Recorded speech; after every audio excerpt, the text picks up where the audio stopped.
नाम मेरा कदम सिंह है, दिल्ली के पास में रोहतक जगह है, वहाँ की मेरी पैदाइश है। दादाजी जो है वो किसान थे और तो उनको जो आता था वो हमें बचपन में सिखाया। पिताजी फौज में थे, वो हमें सिखा नहीं पाए क्योंकि फौज में हम कभी गए नहीं, तो वो उनको सिखाने का मौका नहीं मिला। हाँ, फौजी जो है वो डांट फटकार जरूर मिलती थी।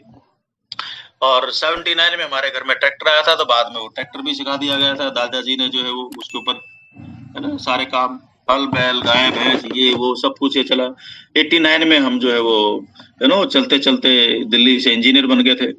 उसके बाद 5 साल काम किया था उस जमाने की नंबर 1 आईटी कंपनी के साथ, और उत्तरी भारत के जितने भी तकरीबन बैंक्स थे उनका बैकएंड कंप्यूटराइजेशन तकरीबन मेरे हाथों से हुआ है। रेलवे के कंप्यूटराइजेशन जब स्टार्ट हुआ था उसमें भी कुछ टाइम, देन उसके बाद में जयपुर आ गया। 94 में मैंने सॉल्यूशन आईटी सॉल्यूशन कंप्यूटर समाधान, है ना, नेटवर्किंग वगैरह और ये वो बला बला कई सारी चीजें होती है उसमें, वो सारा अपना काम शुरू किया। 2000 में आरसीएम शुरू हुआ। उससे 2-3 साल पहले मेरी शादी हुई थी एट द एज ऑफ 29, साढ़े 19-29 साल, 30 साल के आसपास। 33वें साल में मुझे आरसीएम मिला था। 2000 में आरसीएम मिला, एक प्रोडक्ट था, आप सबको मालूम है। धीरे धीरे आज की तारीख में हम यहाँ पे बैठे हैं, 15-17 हजार पिकअप सेंटर हो रखे हैं, 150 से ज्यादा डिपो हो रखे हैं, वेयर हाउस है, फैक्ट्रियां है। दुनिया की सबसे बड़ी सशक्त इंफ्रास्ट्रक्चर के मामले में सबसे सशक्त कंपनी के अंदर आज हम बैठे हैं, आरसीएम बिजनेस। अब क्योंकि इतने वर्षों में इसके 1000 फायदे लोगों ने देख चुके हैं, तो इसलिए इस साल से टीसी सर ने बोलना भैया भाई आरसीएम बिजनेस मत बोलो, बिजनेस बहुत छोटी चीज है। अब ये अभियान है, लोगों की जिंदगी बदलने का और पूरे देश का नक्शा बदलने का ये साधन है। तो इसलिए इस काम को करने के एक फायदा नहीं है, अकेला पैसा फायदा नहीं है, पूरी लाइफ को हजारों फायदे हैं। तो अब इसको बिजनेस नहीं बोल सकते, हमें इसको अभियान बोलना चाहिए। तो बात पकड़ में आ रही है तो अच्छी बात है, अभियान बोले, राइट। नहीं तो जिस दिन पकड़ में आ जाए उस दिन बोलने, ऐसा कोई तो है नहीं, कोई नहीं बोलेगा तो कोई दंड मिलेगा, ऐसा कुछ हो जाएगा, ऐसा कुछ तो है नहीं, राइट। तो ये अपना अपना थॉट प्रोसेस है। और चलते चलते फिर दो लंगूर घर में है, मतलब 2 बच्चे बेटे, और दोनों बच्चे इंजीनियर हैं, है ना। तो थोड़ा सा संगत का असर होता ही है। बड़े वाला बेटा यूएस में है, वो यूएस में सेटल्ड है, वो साइंटिस्ट है वहां पे। छोटे वाला का अपना पैशन था, तो छोटे वाला आर्मी ऑफिसर है। और अभी पति पत्नी घर में है, एंजॉय कर रहे हैं। और अभी कुछ दिन पहले देश विदेश भी मेरे ख्याल से 30-32 देशों की मैं यात्राएं कर चुका हूं। अभी हम बात कर रहे थे टारगेट की, और शायद दुबे जी बोल रहे थे कि 5 स्टार कुछ होटल को एक साथ ही बात कर रहा था, 5 स्टार होटल्स वगैरह। क्या हमारा मन नहीं करता कभी 5 स्टार होटल में जाने का? 1.5 महीने पहले मैं हैदराबाद किसी काम से गया था, किसी ऑफिस में, मैडम भी मेरे साथ में थी। और जिस ऑफिस में काम था वहां पे मुझे 7 बजे पहुंचना था। और मैंने देखा हैदराबाद में कहीं और इधर उधर से जो है पहुंचूंगा, सवेरे लेट वेट होने का चांस मैं ले नहीं सकता, और बिफोर टाइम मेरे को वहां पे पहुंचना। तो मैंने देखा कि उस जगह पे होटल कौन सा है, तो वहां पे उनके सामने कोई 5-6-7 स्टार होटल था। तो हमने वहां पे रूम लिया। वो रूम फिर भी सस्ता ही मिला, वो कोई 27-28 हजार रुपए का कमरा था एक दिन का। तो हम 2 दिन वहां पे रहे, राइट। तो ना तो इस बाल को फर्क पड़ता है, ना इस बाल को फर्क पड़ता है। वो 27 हजार का होता है, 50 हजार का होता है। इंपॉर्टेंट था सवेरे टाइम पे पहुंचना, किसी भी वजह से किसी भी कारण से लेट नहीं होना, बारिश हो जाए, बस हो जाए, जाम हो जाए, कुछ हो जाए, राइट। तो that was the first priority. तो फर्स्ट प्रायोरिटी है तो बाकी सारी प्रायोरिटी उसके नीचे दब जाती है ना, कि मैं 2,000 का है, 5,000 का है, 10,000 का कोई होटल दूसरा ढूंढ लूं जहां पे पैसे खर्च नहीं हो, राइट। तो कहने का मेरा भाव मतलब ये है कि अगर आपको कल को 5 स्टार 7 स्टार होटलों में, अभी मैं और केसी सर साथ ही थे, जैन साहब भी साथ ही थे, हम कहीं चाइना की तरफ, हांगकांग, मक्का वगैरह थे, वहां पे 6-7 स्टार होटल, जहां पे ऐसे होटल में रुके थे हम जहां पे एक एक दिन का 1.25 लाख रुपए का होटल है, रहने का एक दिन का खर्चा है। तो क्या आपका और हमारा मन नहीं करता कि कभी ऐसी लाइफ, क्योंकि जब तक वहां पर उन चीजों को देखेंगे नहीं तो भीतर के अंदर बदलाव नहीं आते।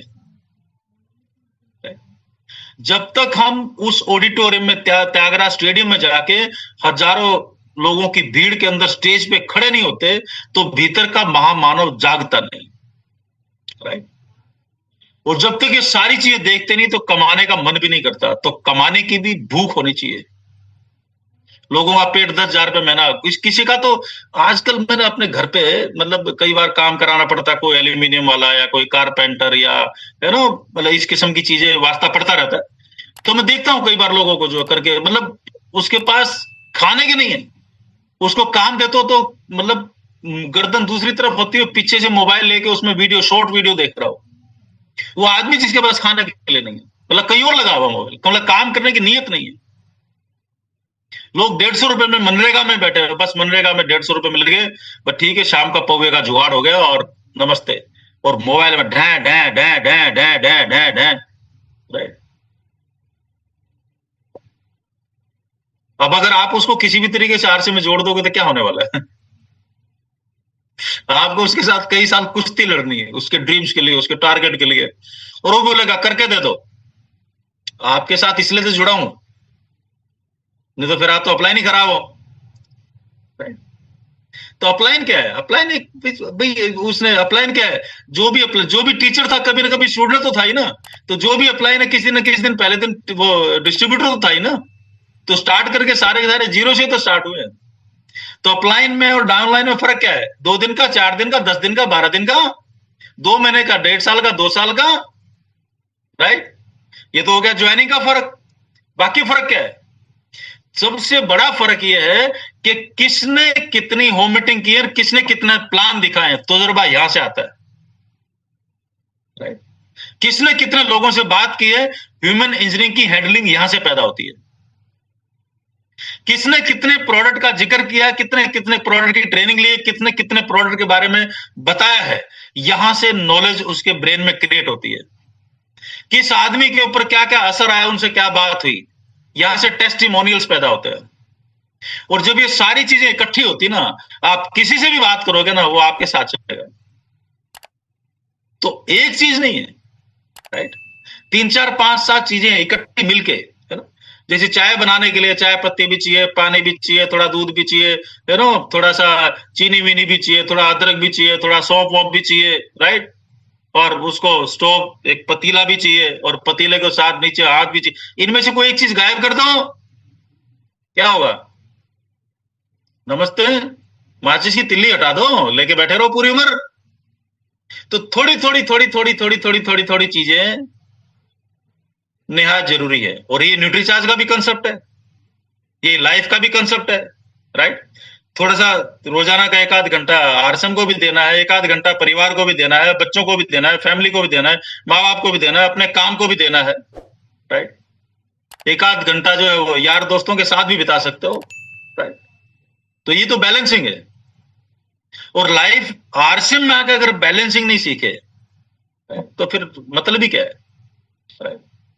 हर किसी को मुकम्मल जहां नहीं मिलता, कभी जमी तो कभी आसमां नहीं मिलता, ये बाहर की दुनिया है। लेकिन आरसीएम की दुनिया में आओगे तो धीरे धीरे चलते चलते एक दिन मुकम्मल दुनिया मिलेगी, एक दिन मुकम्मल दुनिया से मुलाकात हो जाएगी, जहां पर आपके पास बहुत सारा पैसा होगा, बहुत सारा टाइम होगा एक दूसरे को एंजॉय करने के लिए, राइट। टाइम होगा पैसे को एंजॉय करने के लिए, और पैसा होगा टाइम को एंजॉय करने के लिए, राइट। बहुत सारे रिलेशन होंगे, बहुत सारे लिंक होंगे, बहुत सारा देश दुनिया पता नहीं कहां कहां पे। आप कभी भी कोई काम करने से पहले उसका मेनू कार्ड नहीं पढ़ोगे कि कौन सी चीज कितने की है, कहां रुकना और कौन से होटल में रुकना, आप कभी उसको चेक नहीं करोगे, थॉट प्रोसेस में नहीं आएगा। तो वो लाइफ अगर चाहिए, है ना? अगर चाहिए तो हैंड रेज कर सकते हो, किस किस को चाहिए, देखे तो सही, पता लगा यहाँ पे बकबक कर रहे हैं और चाहिए किसी को नहीं, है ना। तो अपने आप को चेक तो करो, साला मेरे को लाइफ चाहिए कि नहीं चाहिए, राइट। कहीं ऐसा ना मैं खुद ही धोखे में हूं, राइट। मेरे को तो चाहिए थी, इसलिए हमें कभी थकान नहीं हुई, राइट। और सवेरे शाम, राइट, आप जितने भी सीनियर साथी, टेक्निकल अच्छे और साथी, वो देख ले उनके कौन कौन साथी ज्वाइन है, और किन को लाइफस्टाइल चाहिए और किन को नहीं चाहिए। चाहिए, जब ये लाइफस्टाइल चाहिए, मेरे को हेल्थ भी चाहिए, मेरे को पैसा भी चाहिए, मेरे को देश विदेश की यात्राएं भी चाहिए, मेरे को मरने के बाद मेरे परिवार के पास पैसा है, वो सिक्योरिटी भी चाहिए, राइट। ये सारी चीज तो चाहिए मेरे को। और मेरे टारगेट पूरा करे कोई और, मेरा प्लान दिखाए कोई और, मैं नहीं सीखूं कोई और सीखे। मैं घर में बैठा रहूं और मेरे अपलाइन काम करे या मेरी टीम काम करे, तो फिर मैं क्यों भाई? इसलिए इस मैं के मतलब को पकड़िए और थोड़ा सा लाइफ के प्रति सीरियस होना, राइट? क्योंकि अभी चूक गए ना, बहुत जल्दी बुढ़ापा आ जाएगा। समय मुट्ठी में ये रेत ऐसे निकलेगा, पता नहीं चलेगा। हमें आज तक पता नहीं चला 25 साल हो कब गए, और जब इंजीनियरिंग कॉलेज में गए थे वहां पे 4 साल कैसे निकले पता नहीं चला।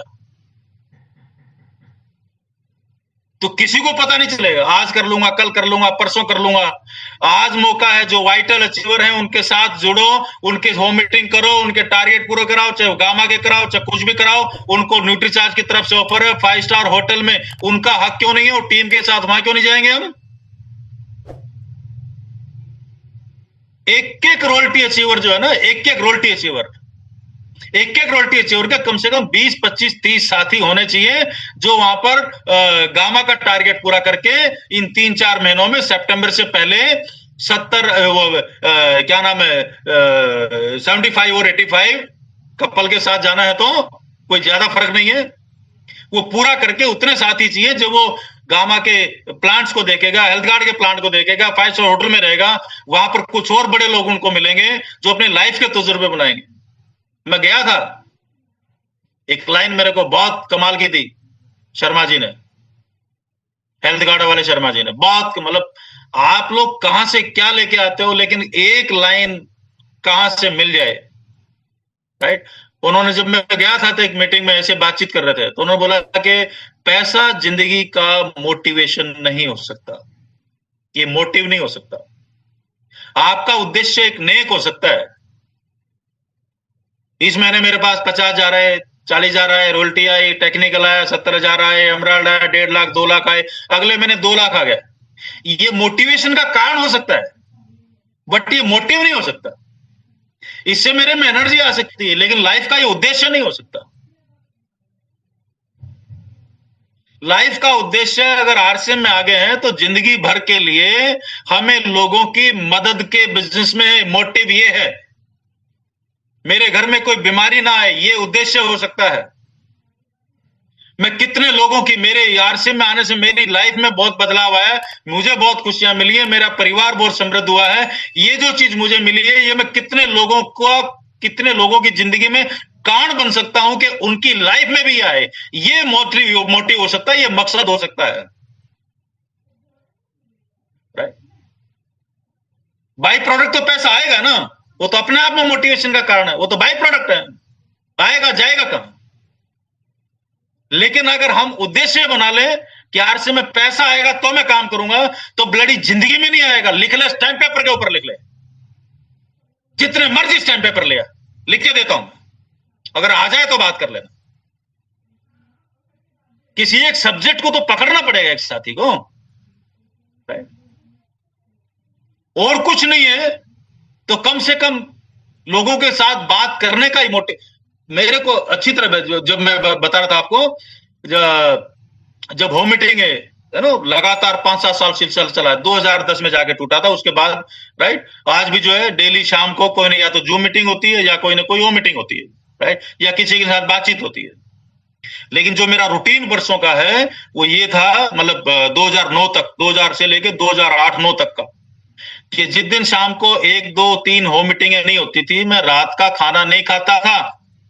और ये मेरे भीतर को मालूम था, मेरे घर वालों को नहीं मालूम था। इसके लिए ढिंडोरे नहीं पीटे जाते, और उसके 2 फायदे होते थे, विन विन सिचुएशन। अगर खाना छोड़ता था तो सेहत बढ़िया होती थी, क्योंकि खाना अगर पेट में कम रहेगा तो एनर्जी ज्यादा रहेगी। इनवर्सली प्रोपोर्शनल है, डायरेक्टली प्रोपोर्शनल है। और अगर पेट ठुका रहेगा, किसी भी डॉक्टर से पूछ लो, 1 किलो के पेट में अगर 2.5 किलो ठोका हुआ है, कचौड़े फकोड़े धकोड़े मकोड़े कहां, और बासी आ रही, डकार आ रही, वो हो रहा है, तो साला काम क्या, उठने की, उसकी जगने तक की हिम्मत नहीं होगी। प्लान दिखाते और डकार मारेगा। अब वो बोलेगा मैं मेहनत कर रहा हूं, काम कर रहा हूं, लेकिन प्लान दिखाते और डकार मार रहा है, आपको क्या लगता है कोई नतीजा आने वाला है? क्योंकि चाय पत्ती में से कोई एक चीज गायब होगी। तो लोगों को 5-5, 10-10 साल पता नहीं चल पाता है कि हुआ क्या है। इसलिए मैंने बोला बैठते ही कि दुबे जी की तरह डिसिप्लिन बनिए, बहुत सारे साथी हैं ऐसे, क्योंकि दुबे जी आज के हमारे होस्ट हैं, इसलिए दुबे जी का नाम मैं बार बार ले रहा हूं, राइट। सो ग्रोथ एक अलग पार्ट है। ग्रोथ आप किसी भी प्रोडक्ट को लेके कर सकते हैं। पूरी टीम, कोई किसी पे काम कर रहा है, कोई किसी पे काम कर रहा है, कोई किसी पे काम कर रहा है। पिछले कई महीनों से लगातार ग्रोथ है। 5%, 6%, 7%, 8% की रेट से ग्रोथ आ ही रही है। और 9 PM भी शुरू हुआ है, तो 5-6% की ग्रोथ तो है ही है, राइट। तो ग्रोथ अलग पार्ट हो गया। लेकिन आज के दो मुद्दे हैं, एक न्यूट्रीचार्ज और एक गामा, राइट। सारे साथी हर रोल्टी अचूर का गामा का क्या है, मतलब क्यों नहीं कर सकते भाई? थोड़ा थोड़ा थोड़ा थोड़ा करके 4 महीने में 85 पीस, कौन सी बड़ी बात है यार? कौन सा ऐसा पहाड़ है जो नहीं हो सकता? तो कितने ज्यादा लोगों के कराओगे, आपका अगले साल का आधार उतना बड़ा होगा, लेकिन ये अचानक नहीं हो सकता। ये हर महीने रेगुलरिटी के साथ होगा। तो कमाल दुनिया में लगातार करने का है। एक महीने में करने का कमाल नहीं होता कभी भी। एक महीने में करने से तो विनाश होगा, यानी कि मकसद पूरा नहीं होगा, राइट। न्यूट्रीचार्ज का है 4 महीने में 10,000 करेंगे फ्री। आपकी सारी की टीम एंट्री फ्री क्यों नहीं हो सकती भाई? और वहां पे टूल बैग और जो बाकी सब चीजें मिलेंगी वो क्यों नहीं ले सकते? टिकट के पैसे देने के बजाय फ्री एंट्री क्यों नहीं हो सकती? क्योंकि अगर टारगेट फ्री एंट्री का भी ले लो ना, आदमी को कमबख्त कैलकुलेशन करने नहीं आती। उसके चक्कर में क्या होगा, न्यूट्रीचार्ज के प्रोडक्ट हैं, उनकी डिटेल लेगा, प्रोडक्ट को सीखेगा, रिटेल करने की कोशिश करेगा, बेचने की कोशिश करेगा। जिसके चक्कर में क्या हुआ, नॉलेज बढ़ गई, साथ में पैसा भी बढ़ गया, उधर से एंट्री फ्री होगी। अब ये आदत बन गई, अब ये जिंदगी भर आदत काम आएगी। इसलिए है वो, इसलिए वो आदत चाहिए। एक बार कर लोगे तो जिंदगी भर का फायदा वहीं से होने वाला है। क्योंकि हम सिर्फ छोटी चीजों को पकड़ते हैं, उसके पीछे जो बड़ा पहाड़ छुपा हुआ ना, वो नजर ही नहीं आता। और फिर बार बार बोलना पड़ता है, आ जाओ, अपने लोगों को फोन करो, इन्हें याद करो, आ जाओ आ जाओ आ जाओ। रेडी लगी क्या? बाजार में केले बिक रहे हैं, मूंगफली बिक रही है, जो याद दिलाना पड़े, आ जाओ, भीख थोड़ी मांग रहे हैं। तो सोचने का सब्जेक्ट है यार। तो हम सब साथी, जितने भी साथी यहां पर बैठे हैं, I believe all are sincere. लेकिन इस मैसेज को आगे से आगे पहुंचाना पड़ेगा दोस्त, जितने भी मेरे भाई बहन बैठे। चलिए मत करो, सारा टारगेट उसमें कर लेते हैं, सितंबर में कर लेते हैं। जब तक किस घटनाक्रम के बाद क्या होने वाला है, अगर ये लिंक जिंदगी में पकड़ में नहीं आता ना, तो जीवन भर घाटे में रहेंगे। अभी मत करो, इस महीने 10, अगले महीने 12, अगले महीने 15, 11, अभी मत करो। और कई लोग सोचोगे ना एक साथ ही कर लेंगे, सितंबर में कर लेंगे, एक साथ ही कर लेंगे। होगा क्या, मैं बता देता हूं। अभी कल परसों एक फोन आया मेरे पास, ध्यान से सुनना। कल परसों क्या, 10 दिन हो गए होंगे। सर, हम बोल रहे हैं सर, हमारी मदद कीजिए सर। मैंने बोला अभी बताओ क्या मदद करें। और शायद उसका दूसरी, तीसरी, चौथी बार फोन आया होगा। और 7-8 साल से उस आदमी का, 8 साल हो गए होंगे, पिकअप सेंटर है। जब पिकअप सेंटर खुला था तो स्टार्टिंग में 3-4 बार मैं वहां पर उस एरिया में, मतलब हर 3-4-5 महीने में मीटिंग लेने जाता था, राइट। फिर बाद में कुछ और लोग बड़े हुए, धीरे धीरे, है ना, फिर टाइम किसी ने मांगा नहीं, बाकी लोग जाते रहे। और इतने सालों बाद कई बार उसके साथ बैठा तो फोन आया। फोन पे उसने बोला मदद चाहिए। क्या मदद चाहिए? मेरा पीयूसी का कोड बंद हो गया है, उसको वापस चालू कराना है, ये मदद चाहिए, राइट। ठीक है भाई, क्यों बंद हुआ? अब जवाब तुम देते नहीं, वापस सवाल करना मेरी आदत है। क्यों? कि नहीं, 3 महीने घर में कोई बीमार हो गया था, मैं बीमार हो गया था, दस्त लग गए थे, उल्टी हो गई थी, ये हो गया था, वो हो गया था, और इसलिए 3 महीने में खोल नहीं पाया, और इसलिए वो कंपनी ने कोड बंद कर दिया, राइट। मैं कहा इन्फॉर्म कर देते कि भैया ये है। तो 3 महीने खोल नहीं पाया, तो मैं कहा बिलिंग का क्या हुआ? तो क्या इतना भी टाइम नहीं था 3 महीने में? कि मैं दिन में 1 घंटे के एक पोस्टर पीयूसी पे लगा दूं कि भाई हमारे घर में ऐसा ऐसा हादसा हो रखा है, शाम के 5 से 6 बजे या दिन में 10 से 11 1 घंटे में खोलूंगा, जिन जिनको भी बिलिंग करानी है, सामान लेना है, प्लीज मैनेज मेरे साथ थोड़े दिन ऐसे मैनेज कर लो। मैं क्या एक कागज नहीं चिपका सकता था वहां पे? क्योंकि चीजों को मैनेज करना नहीं आता। बुरी से बुरी स्थिति और बुरी से बुरी परिस्थिति के अंदर चीजें मैनेज हो सकती हैं। बाकी तो छोड़िए, मेरे बड़े भाई की मैं आपको रियल कि ब्लफिंग करना मेरे को आदत नहीं है, शेरो शायरी मेरे को आते नहीं है। मेरे बड़े भाई की शादी थी, राइट, बड़े भाई की बाद में हुई थी वो, क्योंकि वो विदेश में थे, 5-7 साल बाद आए थे, तो मेरी शादी के 2 या 3 साल बाद उनकी शादी थी। ताऊ जी के लड़के, मतलब बड़े भाई मतलब ताऊ जी के लड़के। तो उनकी शादी थी, मैं जब तो आरसी में एनरोल्ड था उस टाइम पे, तो मुझे पता था किस दिन शादी है। तो जयपुर से मुझे रोहतक जाना था, तो बारात कितने बजे है, ये कितना बजे, सारा शेड्यूल मेरे पास था। तो मैंने देखा कि शादी वाले दिन है ना 11 बजे बारात चलेगी, 11 से लेके शाम के 5-6 बजे वापस आएंगे। रोहतक शहर में था, मगर बीच के अंदर इतने बजे के आसपास फेरे होंगे, तो 11 से लेके 5 में मैं वहां पे बैठा बैठा क्या करूंगा, काम तो सारा जो बाकी लोग हैं लड़की वाले उनको करना, हमने तो वहां पे बैठ के वो चाय पकौड़े खाने। तो बीच में वहां से कोई 3-4 किलोमीटर दूर मैंने एक मीटिंग रख दी, पहले ही 1 महीने पहले ही, शादी वाले दिन ही। मैं कहा 2 बजे, ठीक है ना, 1:30-2 बजे मैं आ जाऊंगा, और मैं कहा तैयारी करो। वहां पे 200 लोग थे, मैं गया, काला कोट पहना हुआ था मैंने, राइट, और उस टाइम पे व्हाइट बोर्ड का वहां पे नहीं था, वो क्या बोलते हैं, जिस जगह मीटिंग थी वहां पे वो ब्लैक बोर्ड था, चौक मेरे हाथ में थमा दिया, और चौक से किया, आधा पौना घंटा मैंने मीटिंग की, और मैं चुपचाप आके वापस शादी में शामिल हो गया। तो तब तक वो फेरे वेरे चल रहे थे, तो फेरे वेरे खत्म हुए तो भाई के जूते वूते किसी ने उठा लिए, जो भी रस्म होती है। तो फिर उसने बोला यार वो जूते उठा लेंगे, तू कहाँ गया हुआ था, मैं तेरे को ढूंढ रहा था, वो जूते बचा लेता, ये वो।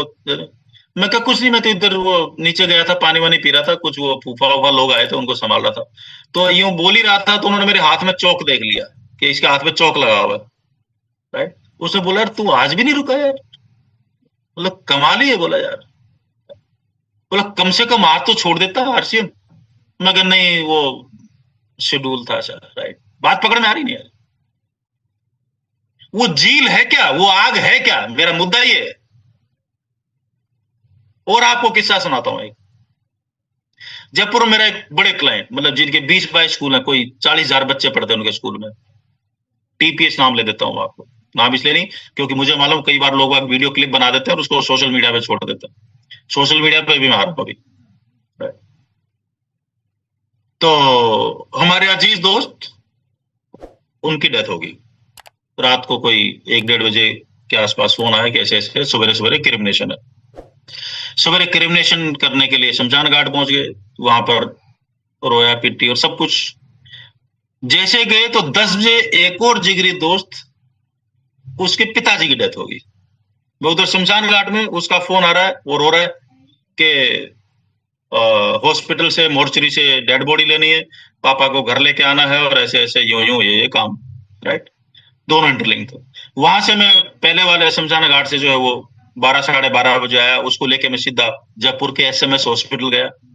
एसएमएस हॉस्पिटल में जिसके पिताजी थे वो अंदर जाके पिताजी को बॉडीज में से आइडेंटिफाई करने के लिए तैयार नहीं। बोला मैं तो नहीं कर सकता, और वो बेहोश होकर गिर गया वहीं पर, राइट। उसके लिए सिर्फ एकमात्र उम्मीद में, और कोई उसके पास नहीं, क्योंकि लोगों से उसका बहुत ज्यादा मेल जोल नहीं था। मोर्चरी में घुसा, मेरे उनके पिताजी को मैंने 2 या 3 बार घर पे देखा था रिटायरमेंट के बाद, तो मैं पहचानता था कि किस किस्म की शक्ल है, बाल उड़े हुए, ऐसा ऐसा। तो कम से कम 100-150 अंदर डेड बॉडीज थी। उन डेड बॉडीज में से एक एक करके टैग देख के छांट के, तो जो बाहर बैठा था आदमी, राइट, वो सब वैसे बैठे रहते हैं, खोपड़ी तोड़ के, ये मोर्चरी और बोले दूसरे किस्म का सिस्टम होता है वहां पे। उसने बोला ये है, छांट के लाओ। बोला पहले छांटो वहां पे कौन सा है, फिर निकालूंगा बाहर। अब छांटा, तो छांटने में 15 मिनट अंदर क्या माहौल होता है आप अज्यूम नहीं कर सकते। छांटे, बाहर लाए, ये किया, जाके घर ले गए, उनका क्रिमिनेशन कराया, 5-5:30 बज गए। शाम के प्रेस क्लब में उसी टाइम पे शाम का सेमिनार था 6 बजे का। नहा धो के मैं वापस से शाम के 6 बजे अपने सेमिनार में खड़ा था। मैं ऐसी हजारों चीजें हैं, हजारों। तब जाके काम खड़ा होता है। और इसमें कोई मिरेकल नहीं है, सिर्फ टाइम मैनेज करना है, अपने इमोशंस को कंट्रोल करना है। मैं लोगों को देखता हूं, गांव में किसी की डेथ हो जाए तो 2.5 महीने तक वो आरसी में मीटिंग में नहीं आता। क्या कर रहा है? पड़ा पड़ा खा रहा है, घर में खाने के दाने नहीं है और बहाना लेके बैठा हुआ है। रात देख गांव देहात में तो मैं देखता हूं लोग किसी घर में, मतलब वो एक पड़े रहते हैं, जिसके घर में डेथ हुई उसके दरवाजे में पड़े रहते हैं 15-15 दिन तक। वो बीड़ी सिगरेट और वो काले रंग का वो, राजस्थान में देखता हूं बहुत लोग पड़े रहते हैं वहां पे और इंतजार करते रहते हैं अगले घर में डेथ कब हो, ताकि और उनको 15 दिन फ्री का खाने पीने का मिले। इन चीजों के लिए टाइम है लोगों के पास, लेकिन अपने ड्रीम्स और अपने सपनों के लिए टाइम नहीं है।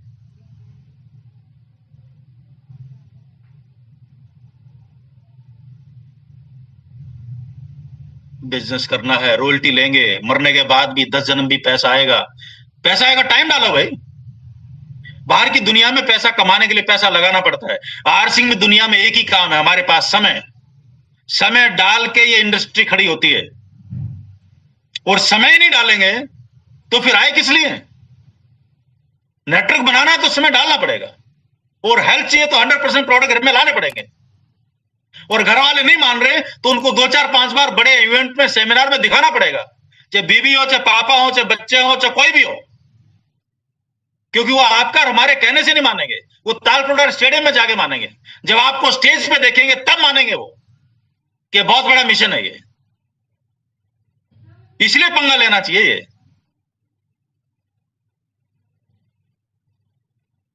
जुड़ गए हैं, अपलाइन की जिम्मेदारी है ना। अपलाइन आशीर्वाद दे दे। लोग बोलते सर आशीर्वाद, आपका आशीर्वाद मिलेगा तो हम आशीर्वाद, हाथ काट ले जाए यार, घर में टांग ले, अपने सिर पे टांग ले जा। मतलब यहां तो आशीर्वाद मिले, वो अपना घर से भी बाहर नहीं निकले। उनको जूम मीटिंग ज्वाइन करने में आफत है। क्यों? आज बढ़िया नहीं थी, आज वो था, आज बोर हो गया। अरे जिंदगी में कभी कोई मीटिंग मत छोड़ो, अगर जीवन की कैलकुलेशन समझ में आती है तो। लोगों को ये बोलना बड़ा आसान है कि उसकी मीटिंग ठीक नहीं है और उसकी नहीं है, आज तो बोर कर दिया, आज तो ये कर दिया। उन चीजों से सबक लेने की जरूरत है कि जिस दिन मैं स्टेज पे खड़ा होऊंगा और जिस दिन मैं एमराल्ड बनूंगा, स्टार एमराल्ड बनूंगा, मैं इतने स्टेशन कंट्रोल करूंगा और इनसे 1000 गुना बढ़िया मैं लोगों को मीटिंग करके दिखाऊंगा। ये सीखने की जरूरत है। इसलिए हर एक मीटिंग, हर एक जूम में आना जरूरी है, तभी तो सीखेंगे, नहीं तो आएंगे कहां से? और सामने नहीं आएंगे तो कब आएंगे?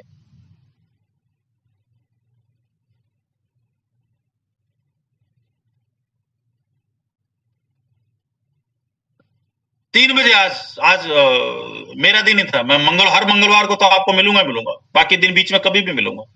राइट, कोई डे फिक्स नहीं है। केसी सर, बीसी सर का फोन आया था कि कुछ इमरजेंसी, आज किसी और का नंबर था, वो आया नहीं, तो उन्होंने बोला आपको 5 बजे के आसपास फोन आया था, 4:30 बजे होंगे, 4:30 के भी 4:40 या 4:45 के आसपास। जयपुर से मैं निकला था, 150 किलोमीटर, मेरा कोई बहुत अर्जेंट काम था, मैं वहां से गया हूं गाड़ी उठा के, 150 किलोमीटर अपना काम करके 8:40, 45 पे, 42 पे वापस घर में आके लॉगिन किया ये अभी मैंने, आप लोगों से बात करने के लिए।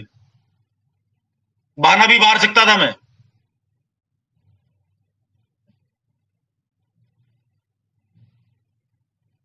और ये चीजें किसी को बताने की नहीं होती, ये करने की होती है, और चीजें अपने आप रिफ्लेक्ट होती है। मरते दम तक इस प्रोसेस को फॉलो करना है, चाहे कितने भी लाख आ जाए, चाहे कितने भी करोड़ आ जाए, क्या फर्क पड़ेगा उससे? आ भी जाएंगे तो खा के थोड़ी मरना है,